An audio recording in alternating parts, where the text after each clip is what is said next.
Well, hey there, sweet peas. Welcome back to Friendless. I'm your host, James Avramenko, and it is the end of the month, so you know what that means. That's right. It's time for another Little Guy episode. This month, we're going to do a little bit of a deep dive into reframing, what it is, how to do it, why it's helpful, and all the rest of that. I've also got a brand new batch of listener questions that I cannot wait to get to. It's going to be an absolute blast. So why don't we get right into it? Lean back, get comfy, set your volume at a reasonable level to protect those beautiful little ears of yours, and enjoy my Little Guy episode for March 2024 here on Friendless. The clocks have sprung ahead, the cherry blossoms are starting to bloom, and boy oh boy has the rain not stopped. It is spring once again. I don't know about y'all, but it was a weird month for me.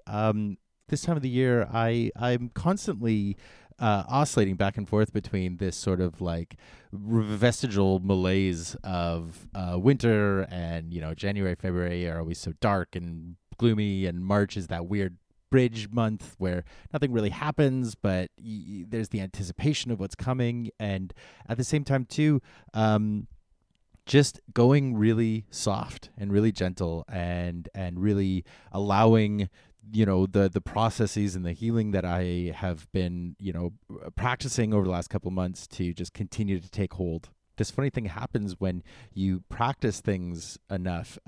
They almost in a way start to feel like they're not working, because they go from being these like needed mindful moments every morning where, you know, I remind myself to do this or to do that, you know, do my gratitude practice, do my dead hangs or whatever it might be.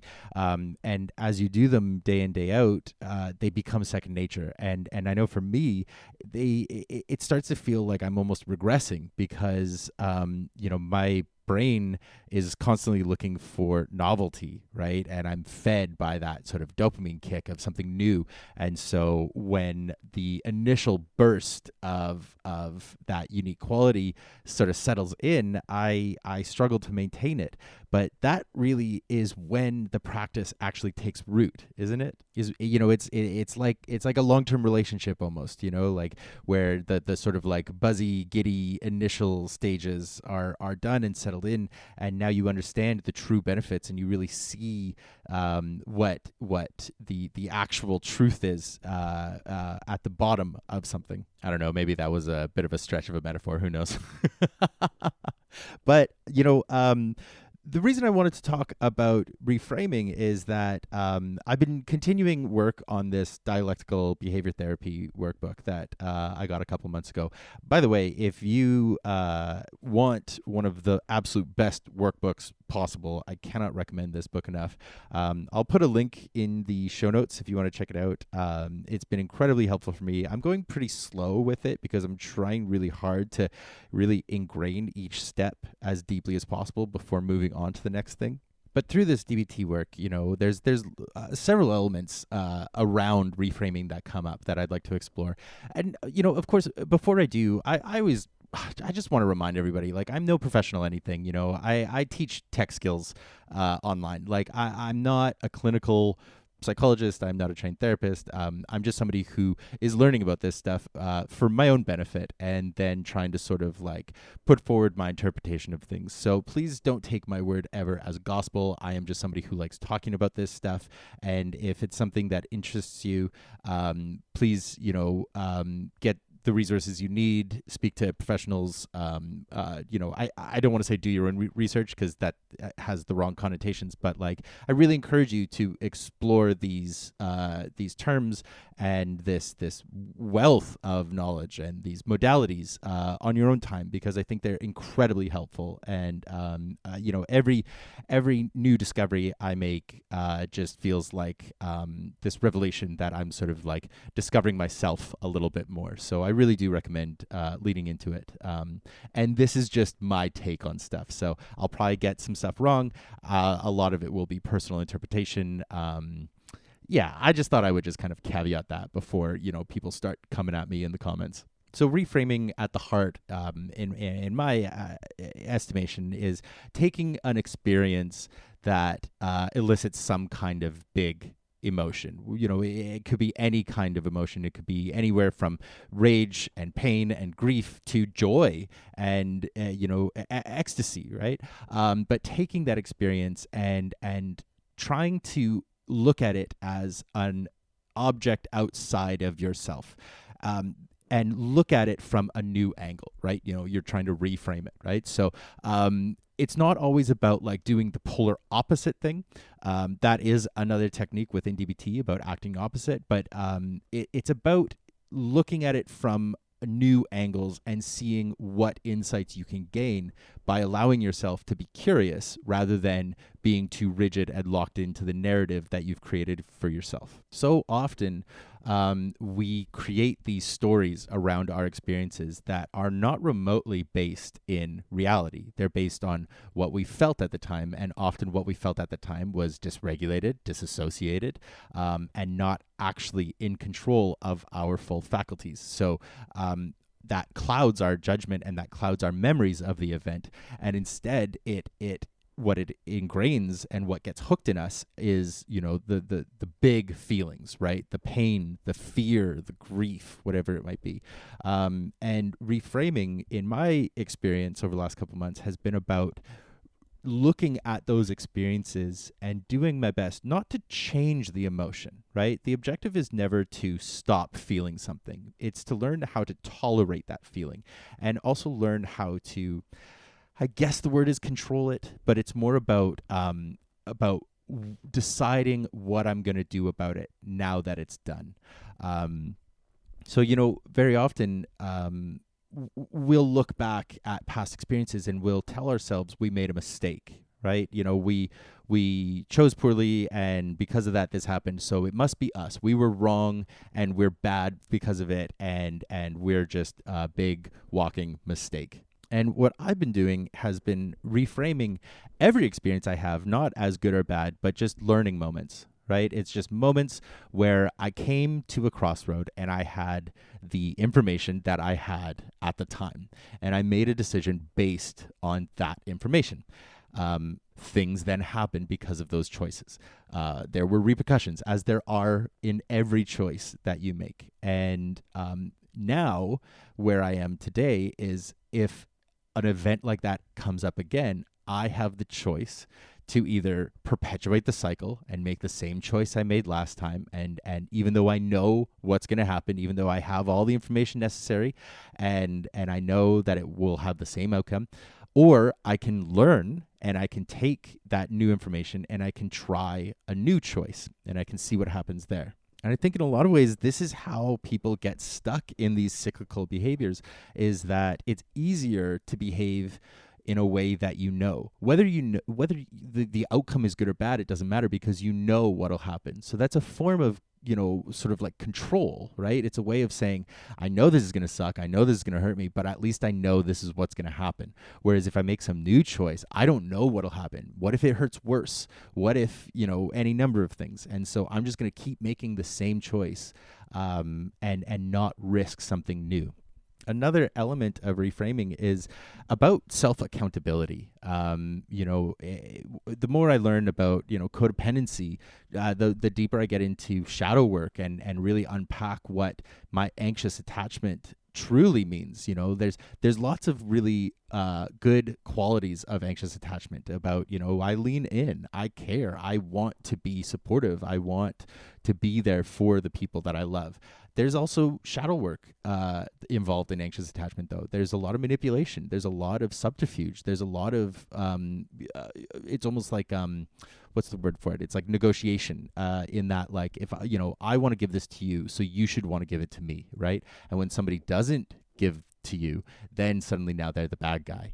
And but the anxious brain will justify that, will say, well, I gave this to you, so how dare you not want to give it to me? I have so much love to give, how dare you not do the same, right?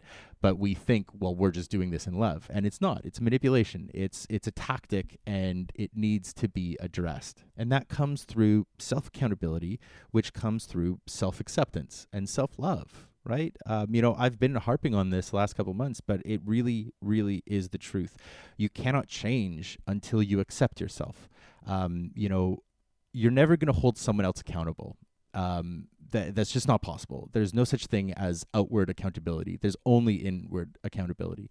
And so the I think that there is a reluctance to look at ourselves because there's a fear that if I take accountability for myself, I will have to accept that I have made choices that I don't like, and I will have to, look at myself in a way that I don't want to frame myself. So there's a lot of fear and there's a lot of avoidance, and if you practice self-acceptance and self-love and unconditional love, then suddenly looking at those moments hurts a little bit less. There's obviously still pain. There's always going to be pain involved. Again, this isn't about stopping feeling. This is about tolerating those feelings and simply looking at the facts, not the narrative that you've created in your mind to justify what you did, but just looking at exactly what happened.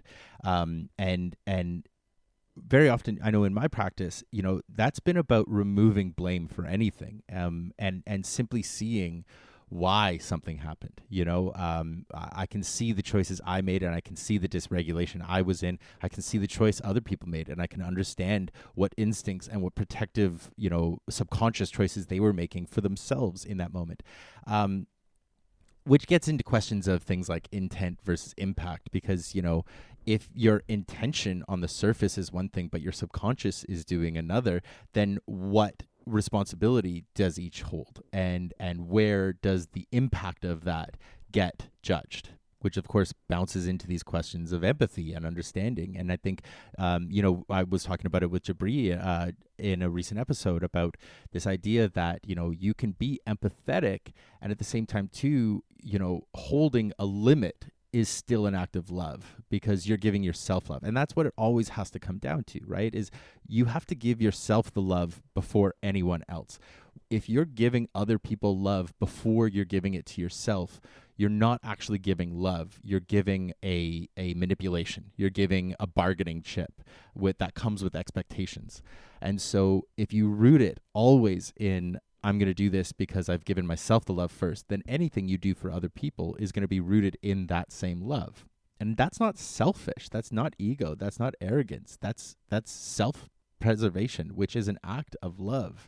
And I think in my experience, that has been something that has been really weaponized and something that has been really miscommunicated and misconstrued. But I'm spinning myself way out there. Sorry. I tell stories, typical ADHD, I just kind of bounce and ping pong. So I really hope everybody's following along here. For me, where it's been most prevalent, where reframing has been most prevalent, has been twofold. It's been in reassessing the last couple of months of my life and the collapse of my previous relationship and the pain and the chaos and the confusion that came out of that. But beyond that, it's also been in the exploration, the much deeper exploration I've been doing of my inner child work and, addressing the pain that has been in my body since I was pre-verbal and finding ways to tolerate that and to accept that those moments are gone. Those people are not in my life and they're not ever coming back. And that does not diminish my value as a person. That does not diminish my worthiness of love and understanding and acceptance. It simply means that those are people who can't give that, and that's fine. So I'm working instead on just giving myself that love. And every time I have these moments of fear, these moments of panic, these moments of dysregulation, I start with framing it around self-love. I am safe with myself. I love myself unconditionally, and I will always have my back first.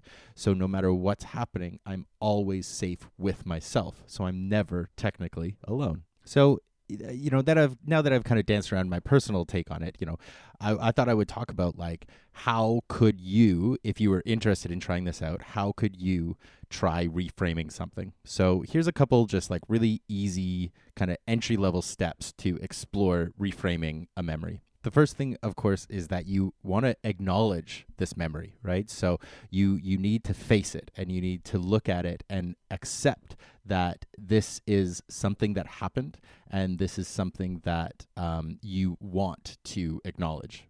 As you sit with it, you start asking what thoughts are coming up? Are they positive? Are they negative? What is it that is coming up as you think of the memory? Is it, thoughts on yourself? Is it thoughts on the event? Is it thoughts on other people? What are the thoughts that are being triggered when this memory comes up? When you start evaluating this, you start looking at the negative thoughts, and you start wanting to really challenge these. You do that by using the facts. And if you do not know the facts, you do your best to remove negative judgments on it. If you don't know what someone was thinking, stop assuming the worst in them. If you don't know something, stop assuming it was because of something malicious or something negative, and do your best to really challenge any kind of negative framing that's going on in your mind. This isn't about being toxically positive. This is about really trying to just take that burden off of yourself, take the weight off of you, and try to let yourself off the hook. There's the old cliche of holding resentments is like poisoning yourself and hoping your enemy dies, right?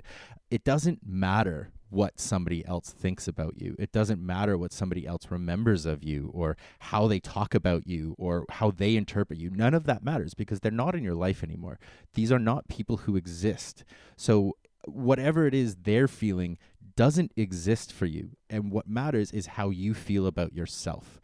So it's really okay to just, forgive people. Like, that doesn't mean let them back in, but it's going to be much more beneficial to challenge these angry thoughts, these negative thoughts, and allow yourself to feel at peace with what's happened. Forgiveness doesn't mean capitulation. It doesn't mean letting them back into your life. It simply means I'm letting you go, and I'm letting you off the hook, because first and foremost, I'm letting myself off the hook. You can start getting deeper into it by doing things like considering alternative perspectives, looking at this sort of like growth mindset, and really trying to figure out, like, so if there's something you don't know about a memory, can you start exploring what possibilities were going on? Why could this have happened? Instead of being rigidly locked into the narrative you already have, instead ask yourself, what could possibly have happened here? Why could this have happened?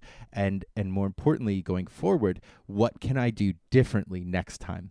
Which anchors itself in something that I've said for a long time, and that I broke my rule on for a while in past relationships, and I'm coming back to. And it's this idea that I'm no longer interested in apologies. I don't care what people have to say. I never say sorry. I don't care. I don't want it. I don't need it. What I am expecting of the people who stay in my life is how they're going to demonstrate how they're going to behave differently going forward. Words mean absolutely nothing if actions aren't used to back them up. So if somebody is continually saying one thing and doing something different, always believe the actions over the words. The baseline here is a gratitude practice. It's this idea of framing every event as a learning moment. And how lucky are you to be able to continue to learn? How lucky are you to have survived everything you have, and to have been able to take all that information and to apply it to your life going forward? A lot of really bad shit happens in the world. It has happened. It will continue to happen. And that sucks. And it also doesn't mean you have to just lay down and give up. Finding anything to be grateful in every situation is a practice, and it's a muscle, and it takes a lot of work to do. And it also is going to be a really key tool in building resilience, in building tolerance of these uncomfortable feelings, and learning how to proceed and heal going forward. It's been an incredibly key factor in my own healing process, and I really, really recommend it for everyone. I actually bought myself what I thought was this really cheesy gratitude journal a couple months ago, and I didn't use it until about mid-February, and I haven't missed a day since. And honestly, it has become such an anchor for me to, I start my day and I end my day with a little gratitude page in the journal, and it's been incredible. And again, it doubles back to this thing of, like, I was talking at the start about, like, when things start becoming instinct, when they start becoming subconscious, you sort of lose the meaning. But that's good, because that means that they're taking root within you. so much of our subconscious is rooted in the negative. It's rooted in the judgmental, the fearful, the angry, whatever it might be. And so when these peaceful and passive and calming instincts start taking root, that's when you know you're really processing and you're really proceeding in a healthy direction. I mentioned DBT at the start. Reframing is a little bit more centered in cognitive behavioral therapy, CBT, which I would also recommend. I discovered CBT through my ADHD diagnosis. I discovered DBT from dating someone with borderline, which is episode in and of itself that I don't feel adequately prepared to dip my toes into, but I think both modalities are incredibly helpful, and especially actually coupled together. I find that they really build together. So I'll put some resources in the show notes for everyone to check out if you're interested in exploring more, but I hope this was a helpful little intro to reframing. It's been incredibly helpful for me, and I really encourage everyone to start exploring it a little bit more in their own daily lives.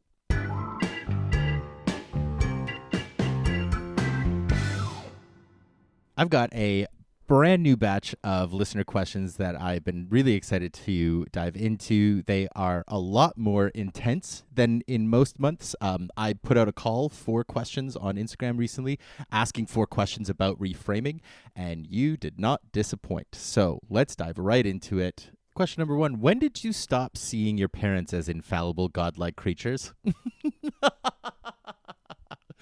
That's a tough one. I don't know. I don't know how in depth I want to go. I think that, when I graduated from university, I hadn't really spoken to my dad in years, and my brother was getting married, and I flew out for the wedding. And I remember my dad and I we did a couple drives into the city and out. They lived in the country in Nova Scotia at the time, and so we would drive in Halifax for different events, and that gave us a lot of time to just kind of sit with each other. And it wasn't that I was seeing him as this god figure. It's that it gave me the chance to just see him as the person that he is, and to see him as a man who just did his best. And it was really when I started to recognize, I think another big turning point for me was when I hit the ages that my parents were, when, they were having my brother and then my sister and then me, and then getting older than they were when I was born, and recognizing where I am in my life and where they were in that life, and just seeing how fucking hard it must have been. That's been incredibly beneficial for me to just kind of let some of the pain go, and to really just accept that they did their best. At times it wasn't good enough, and that's for me to process. That's not for that. Doubling back to this thing of like, I'm never gonna be able to hold anyone accountable for anything. So that's something for me to process. And yeah, that's frustrating. Ideally, you wouldn't put something like that on your children, but it happens, and that doesn't make them bad people. It just makes them people. And so, I couldn't give you an exact date, but yeah, I really love that question. And I wish I had a more direct answer, but it's something that just happens gradually over time. It's not one wake up moment so much as like lots of little bits that build on each other. This next question is a little bit of a long one. So what's an example of an impactful time someone has come to you after reframing an interaction or experience with you, and how did it impact you? Or what about times when your reframing has led to your own growth or the growth of your relationship with another person? What was that like for you, and how did it impact you and your relationships? This is a doozy, and I have been thinking long and hard about it, and I've been trying to really pinpoint a good example of it. The funny thing is, I actually just the other day recorded an interview that's going to be coming out on the feed in a couple weeks that is exactly this. And so I don't want to go too deep into details, but my friend my dear old friend Scott and I can use his name because, as I said, he's going to be on an episode coming up where we talk about this. But we have known each other for decades. We've known each other since junior high, and there's a lot of water under that bridge, and there are a lot of misinterpretations, and there's been a lot of pain. There's been so much more love and so much more connection, but there have been moments of disconnection. And taking that time, taking that space, allowing each other to be mad, allowing each other to step back and reflect, and then come back and reconnect has been incredibly helpful. It's allowed me to grow. It's allowed him to grow. It's allowed our connection to thrive. And it's created a much deeper bond for each other. We haven't always been the best friend to each other, but he is one of, if not my best friend. And because of that, we have the space within that friendship to make mistakes, and we don't just obliterate the friendship. We have room to fuck up, and we have room to fuck up with each other and not have to worry about being abandoned because of it. There's been times where there's been big splits, there's been time apart, but both of us have known that we would always come back to the other, because there's just, you only get so many friends like that in your life, and you really do need to nurture them. Friendship, just like love, is a verb. It's something you work at. It's something you do. You aren't a friend. You do friendship. And he, I think, is a really shining example of someone who continues to work at it. We've had so many disagreements, and we've had so many connections, and every time we reconnect, we allow each other the space to see the other's perspective. We get curious with each other. We ask each other what was going on. We allow each other's reality to be real and valid, and we don't push back too much against it. Funny enough, actually, in the interview, we get talking about one event, and I clocked myself getting really defensive and argumentative, and I stopped myself real quick because I was like, no, that's not the point. I'm here to listen. So you'll actually be able to hear live in real time me clocking my instincts and reframing it and stopping myself from going down that sort of subconscious path, which I'm really proud of. And I'm also really proud of Scott, and I'm really proud of the connection that we have and the friendship we had. So yeah, that I think has been an example of reframing, in that there's been times when we've said something to each other that has been just so wildly off the mark. We've taken our space, we've come back later, we've talked it out, and we've realized where each other was coming from, and that has done nothing but rebuild that connection. And I remain so deeply grateful for that. Let's throw a little wild card question in. How many pairs of glasses do you own? And what frame style is your favorite? Currently, I own, I think technically 3, but it's mostly because I finally got healthcare this year, and so I went to see the eye doctor for the first time in a couple of years and had coverage, so I bought a couple pairs. I mostly just wear one pair, though. You've seen them on TikTok, my silver pair. I have a little roundy pair, but those are my going out glasses, so I wear those sometimes when I'm going dancing. But it's funny, I feel this lingering resentment that the frame style that was so pervasive in the 90s that would get me beat up all the time is now like the cool guy glasses. Which I guess in a certain way is sort of healing for my inner child, because now that I have those glasses today, they're considered trendy, but I still feel this like, you didn't know. You'll never know the pain that we went through.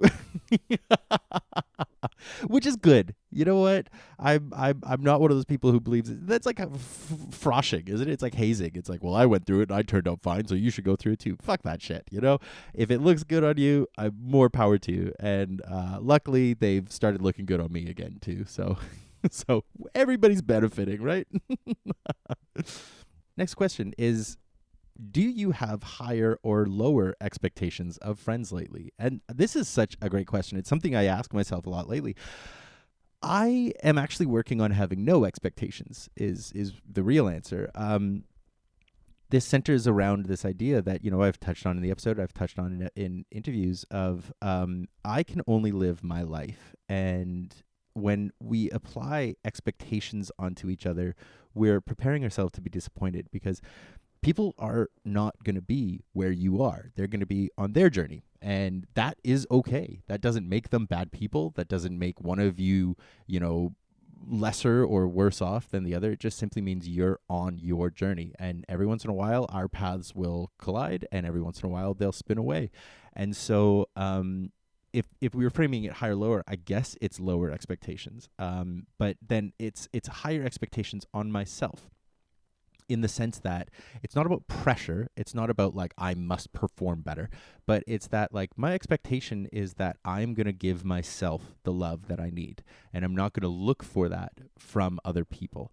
If they want to give love, that's great. But if they don't, that's great. It doesn't matter, because my inner world and my inner work is centered around giving myself that love and not needing it from other people.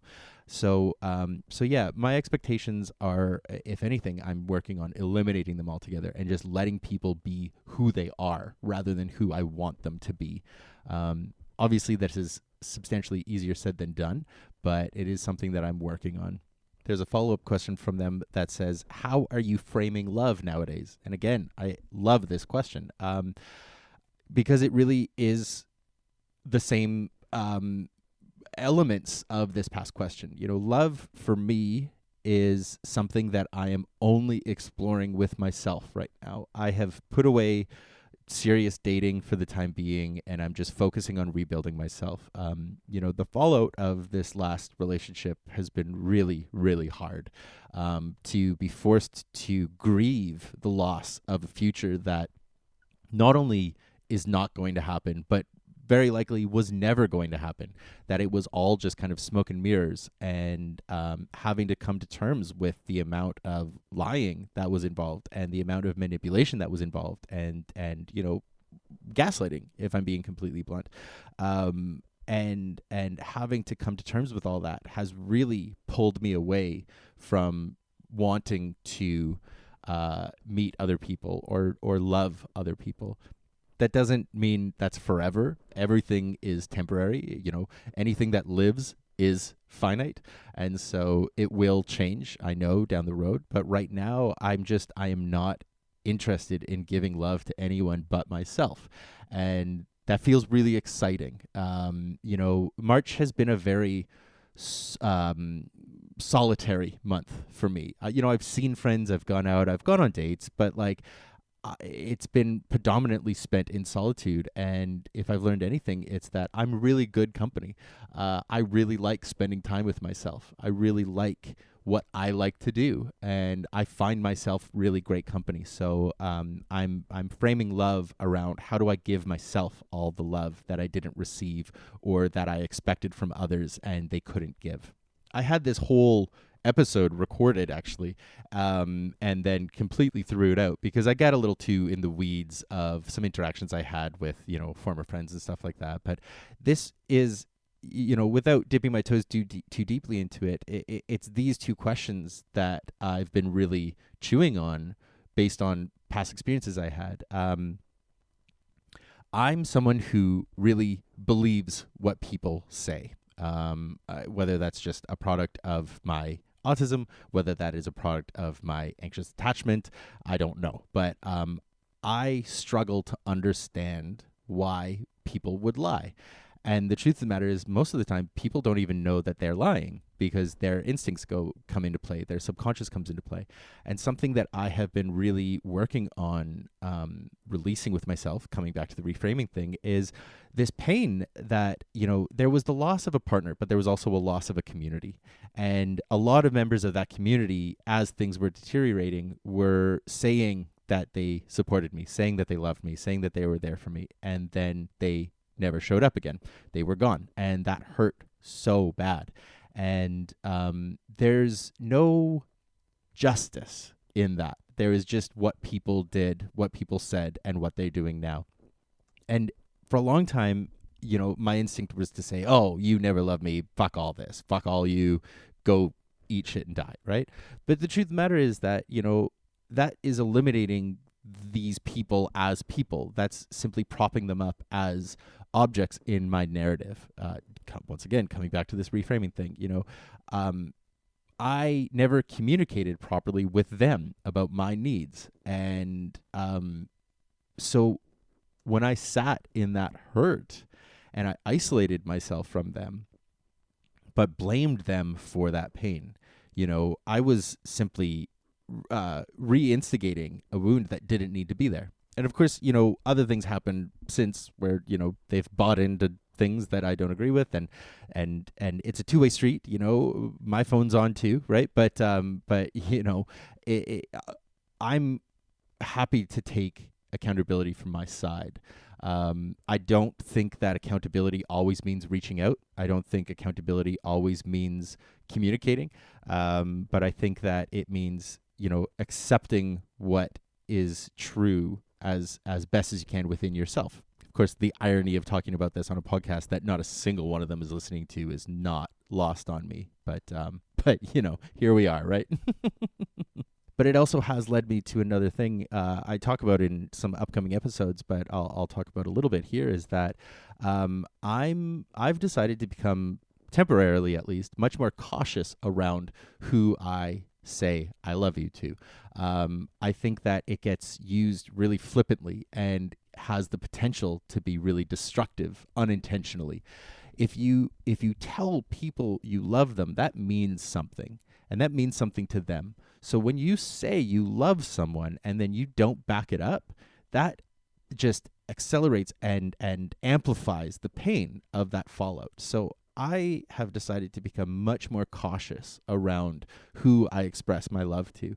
I'm going to express it to myself first and foremost, and anybody else after I've gotten my fill, I'm going to be a lot more cautious around and a lot more picky around, because I have not been protective of my love, and I have not been protected from what other people have thought was their love.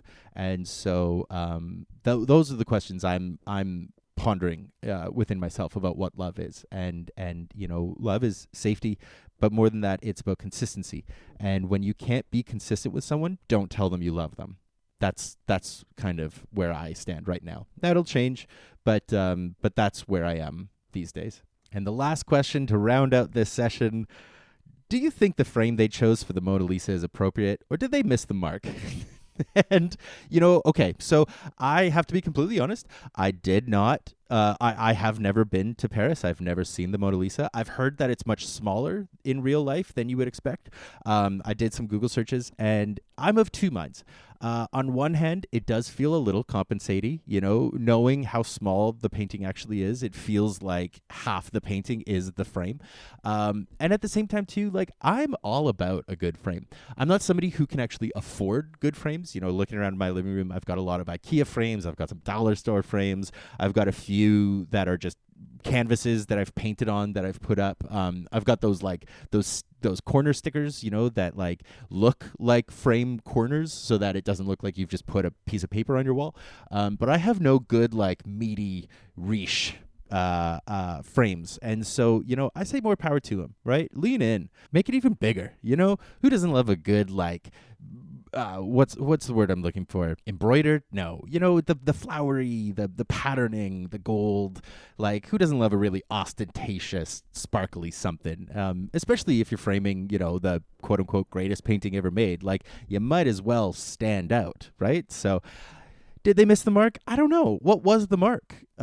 Should it be a very pious, is that frame smiling at me or not kind of vibe? Or should it be this is the Mona Lisa, right? I don't know. What mark is there in art framing? I wish I had a better answer for you, but that's where I am today.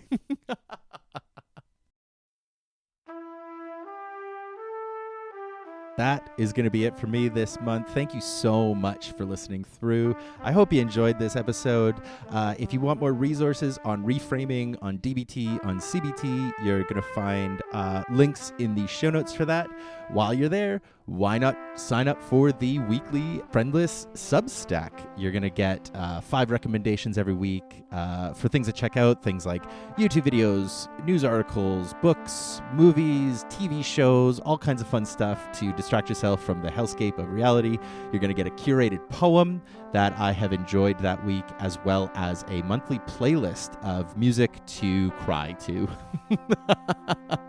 I am expanding to do some hopefully bi-weekly essays, things like that, but I just have not had the capacity for it these days. I am hoping to get that launched soon, so do check that out. Sign up for that in the show notes. As always, give Friendless a follow on all the social medias, TikTok, Instagram, @FriendlessPod. Follow Hey Sorry I Missed You on Instagram, my daily, year-long novel in verse. I have been absolutely loving the work that I'm putting out. I'm getting a really, really kind reception.